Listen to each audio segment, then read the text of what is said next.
आप चाहे उनमें से हो जो संविधान को नहीं मानते, चाहे उनमें से हो जो मानते हैं, लेकिन मैं आपको बता दूं जब जब संविधान की डिबेट होगी, ऐसी कोई डिबेट नहीं होगी जिसमें डॉक्टर बी आर अम्बेडकर को पॉइंट आउट ना किया जाए, चाहे फिर वो डिबेट क्रिटिसिज्म की हो, चाहे फिर वो फेवरेबल हो। ऐसा ही कुछ फिलहाल हो रहा है। उपराष्ट्रपति जगदीप धनखड़, उनके बारे में आप चर्चा सुन रहे होंगे कि वो प्रेमबल यानी कि प्रस्तावना में बदलाव को लेकर बात कर रहे हैं, और बदलाव इसीलिए कर रहे हैं कि वो धर्मनिरपेक्ष और समाजवाद शब्द को हटा दिया जाए, जो कि आप सभी जानते हैं इंदिरा गांधी जी के द्वारा 42वां संविधान संशोधन और मिनी कॉन्स्टिट्यूशन जिसे कहा जाता है उसके तहत जोड़े गए थे।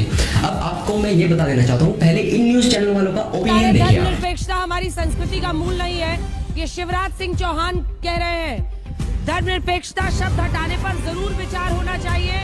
मौजूदा कृषि मंत्री हैं शिवराज सिंह चौहान।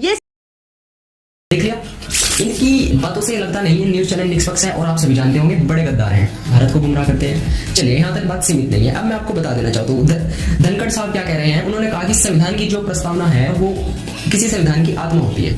सही बात है, बिल्कुल आत्मा है। तो उन्होंने कहा आत्मा में कोई परिवर्तन नहीं हो सकता और करना भी नहीं चाहिए, ये भी बात सही है। क्योंकि उन्होंने कहा, फिर उन्होंने बेस बनाया डॉक्टर बी आर अम्बेडकर को। उन्होंने कहा कि डॉक्टर बी आर अम्बेडकर इस बात से परिचित थे और उन्होंने प्रस्तावना में ये जो धर्मनिरपेक्ष और समाजवाद है इस शब्द को ऐड नहीं किया।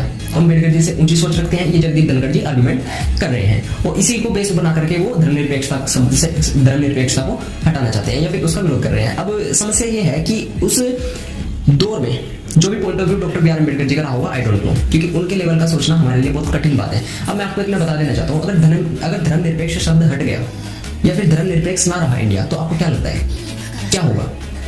क्या होगा?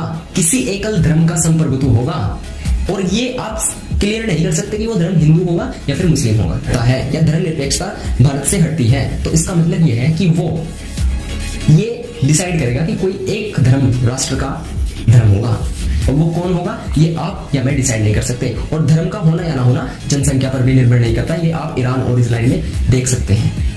आज की वीडियो इंफॉर्मेटिव लगी हो तो लाइक करें एंड जय हिंद।